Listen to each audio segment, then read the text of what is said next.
Halo Sobat ASN, balik lagi nih di podcast Latsar Ceria.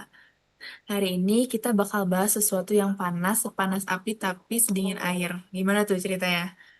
Oke, bareng aku Nesya dan empat orang luar biasa di sini. Coba dong kenalin satu-satu.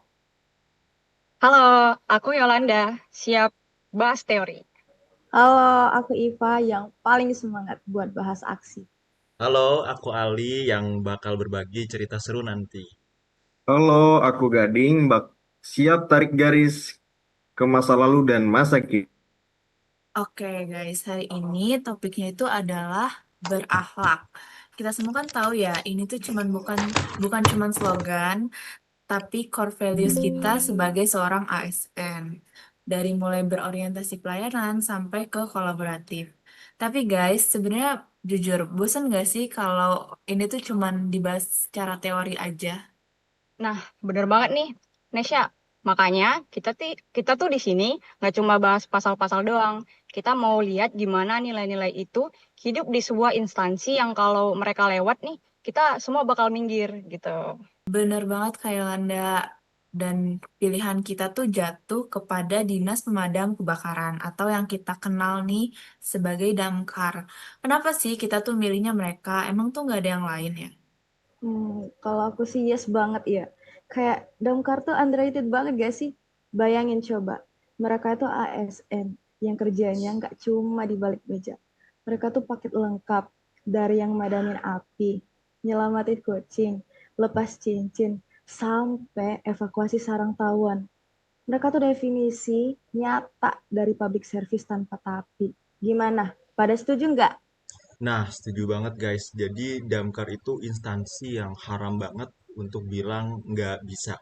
Jadi itulah alasan kenapa masyarakat itu percaya banget menggunakan Damkar dalam memecahkan segala solusi. Karena memang eh, sebegitu militan itu mereka melakukan nilai-nilai berakhlak guys. Oke, soal nilai berakhlak nih, coba kita bedah ya dari sisi mereka masing-masing di sana.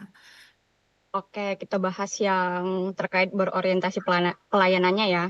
Dimana berorientasi pelayanannya tuh di Damkar jelas banget ya, response time.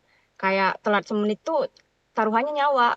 Itu tuh kayak komitmen pelayanannya tuh tingkat dewa banget gitu. Kalau menurut Iva gimana? Aku sih setuju banget. Kalau soal pelayanannya nggak usah ditanyain lagi ya. Apalagi soal akuntabelnya, kompetennya. Itu mah nggak usah diraguin lagi. Lihat aja deh dari alat-alat mereka. Mereka tuh harus jago banget cara pakai alat-alat berat.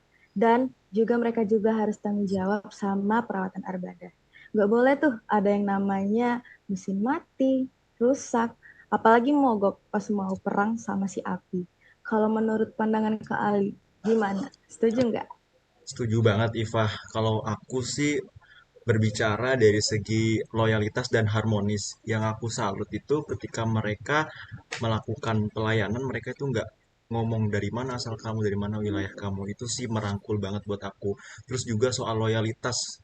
Bayangkan kalau misalkan mereka tuh siap sedia 24 jam untuk dipanggil dalam menyelesaikan permasalahan. Nah, itu loyalitas ke negara itu luar biasa besar sih menurut aku.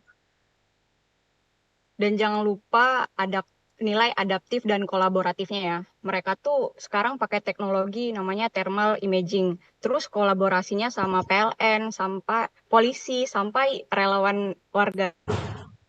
Benar banget, Kak. Jadi waktu itu aku udah pernah dengar cerita ya kalau Damkar itu dipanggil urusan sepele pun mereka tetap datang ya. Nah, bener banget Bernadine. Jadi, tetangga aku ini pernah manggil damkar cuman buat ambil kunci motor itu yang nyemplung ke selokan dalam. Mereka itu datang dengan pakaian seragam lengkap, kemudian pelayannya sopan, dan yang paling penting itu beres. Nah, di situ aku ngerasa kayak begini banget ya, dilayanin sama negara secara full, secara 100%. Nah, menurut Gading Tapi gimana nih? jangan, tapi jangan lupa guys, peran damkar itu lebih besar dari sekedar kunci motor. Ingat nggak peristiwa kontemporer kecelakaan kereta api beberapa waktu lalu? Misalnya kecelakaan kereta api di Bekasi atau kecelakaan besar di tempat lainnya. Wah, iya banget Kak Gading. Itu gimana peran mereka tuh? Ingat pembahasan tentang kesiapsiagaan bela negara dan analisis isu kontemporer. Damkar itu eksekutor bela negara dalam bentuk aksi nyata saat bencana. Mereka melakukan evakuasi korban di gerbong yang ringsek dengan resiko ledakan yang tinggi. Itu adalah wawasan kebangsaan yang praktik bukan cuma dihafal. Jadi, kalau kita belajar di agenda satu soal perubahan di lingkungan strategis, Damkar ini paling siap menghadapi ketidakpastian itu. Mereka adalah contoh ASN yang punya sense of crisis yang sangat tajam. Bener banget. Mereka tuh membuktikan ya bahwa bela negara tuh nggak harus angkat senjata aja, tapi bisa dengan angkat selang air di tengah kobaran api atau mengangkat badan gerbong kereta demi nyawa sesama. Wah, makin merinding ya teman-teman semua dengar pembahasan kita hari ini. Ternyata dari satu instansi itu, yaitu Damkar, kita bisa belajar seluruh kurikulum Latsar ya. Nah, benar banget Kak Yolanda setuju. Jadi kesimpulannya itu berakhlak itu bukan dijadikan sebagai suatu beban, tapi sebagai suatu kebanggaan dan integritas. Nah, Damkar ini sudah membuktikan kalau misalkan mereka bisa berkorban sebegitu besar. Kita sebagai ASN, terutama di Kemenemipas, jangan mau kalah nih dengan Damkar. Kita harus bisa kerja tuntas, ikhlas, dan berintegritas.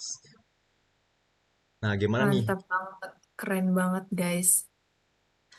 Oke, sobat ASN, itu dia podcast singkat kita. Semoga kita semua bisa jadi damkar di instansi masing-masing. Siap memadamkan masalah dan menyalakan harapan. Aku Nesya dan teman-teman semuanya pamit undur diri. ASN berakhlak. Bangga Bangga melayani Bangga melayani melayani bangsa. Melayani bangsa. bangsa Merdeka. Merdeka. merdeka. merdeka.